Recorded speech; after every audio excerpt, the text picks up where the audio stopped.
Chismosas, I gotta tell you something. A few days ago, I was on a live, and probably one of the top questions that I got on that live was about P. Diddy and why he's going to jail now, why this is all happening, why he's going to trial now, and why it is that so many of the things that they're bringing up are from the 90s and early 2000s. Now, obviously, I can only speculate about this, but I have a couple of theories that we even talked about on that live. Now, one of the ones that I'm gonna need you to put on a tinfoil hat for is the fact that it's literally election season. And what always happens in election season? Something crazy happens. It's like without fail, every 4 years, something crazy is going on while the election is happening, and it just derails us from what we actually need to be focusing on. Now, obviously, that one could be a little far-fetched for some people, but I definitely believe there's some validity in it. Now, the second thing just came to me very recently when I read the statement that Diddy's mom put out that basically said that this whole thing started snowballing after Cassie came forward to accuse Diddy. Now, things were bad for him when she exposed him,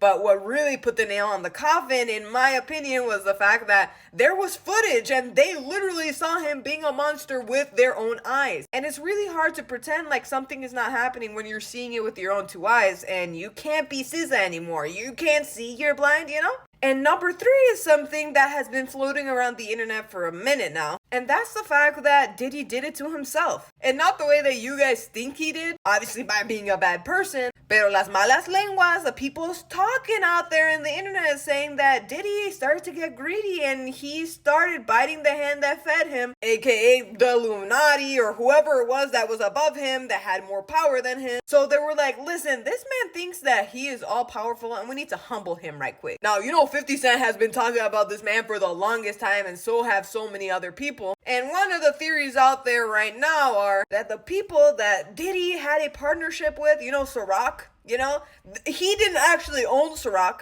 He was just like a partner for Ciroc and was trying to sell whatever it was to everybody and trying to get them to spend money, and just had some type of partnership that however many bottles he would sell, he would get a commission or get a kickback from. Now, it seems like at some point, Diddy was like, I'm making buku bucks partnering with Ciroc and selling their stuff, and I don't own the company. So he reached out to these people that own Ciroc, and he was like, yo, there's this new company, De Leon. Let's partner with them, and I'll be 50-50 partnership, and I promise you I'll get you the numbers that I do with Ciroc. So they're like, bet. But then De Leon started to pop off, and then Diddy was like, oh, I could just do this on my own. So then he sued Diageo, I believe that's what they're called. And apparently those people, they're rich. They're like rich and powerful. They own like all of the world, basically. Okay, maybe that's an exaggeration, but you know, they're very rich, powerful, and have a lot of influence. And they're like, oh, okay, you're gonna do that? Well, we have a little something on you, so we're gonna make your life a little difficult. So they put pressure on everybody they knew, and they're like, we need to indict this motherfucker. He needs to learn a lesson. And that's where we are today. Now, any one of these theories could be right or they could be all completely wrong, but all I'm saying is Diddy pissed off the wrong people, and now he's paying for it way more than he ever thought that he would. And rumor has it is that he dropped that lawsuit around the time where all this started happening to him, but they're like, hey, it's too late. But all that being said, that's all the rumors going around the internet, but I'm curious to know what you guys think is true. What do you think is the reason why he's going through all of this? Do you think any of these theories are correct? Let me know down below in the comments, and don't forget to like and follow for more gossip, chisme, and all things tea.